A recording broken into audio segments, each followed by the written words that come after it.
Welcome to ਜੀ ਐਲਸਫੋਰਡ। ਦੇਖੋ ਜੀ ਇਹ ਪਿੰਡ ਇਹਨਾਂ ਦਾ ਕੈਂਟ ਦੇ ਅੰਦਰ। ਕਿੱਡਾ ਸੋਹਣਾ ਪਿੰਡ ਵਿੱਚ ਦਰਿਆ ਲੰਘਦਾ ਪਿਆ ਵੇ। ਦਰਿਆ ਦੇ ਕਿਨਾਰੇ ਸਾਰੇ ਘਰ ਨੇ। ਹਾਈ ਸਟਰੀਟ ਇਹਨਾਂ ਦੀ ਐਡੀ ਸੋਹਣੀ ਸਾਫ ਸੁਥਰੀ ਬੇਕਰੀ ਬਣੀ ਹੈ। ਹਰ ਚੀਜ਼ ਬਣੀ ਹੈ, ਕੋਈ ਗੰਦ ਨਹੀਂ, ਕੋਈ ਚੀਜ਼ ਨਹੀਂ। ਇਹ ਦੇਖੋ ਜੀ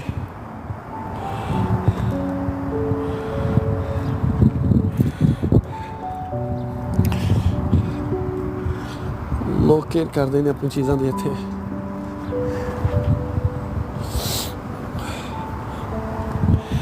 ਵੇਖੋ ਤੁਸੀਂ, ਮੇਰੇ ਤਾਂ ਮੈਨੂੰ ਚੀਜ਼ਾਂ ਪਸੰਦ ਆਉਂਦੀ ਹੈ।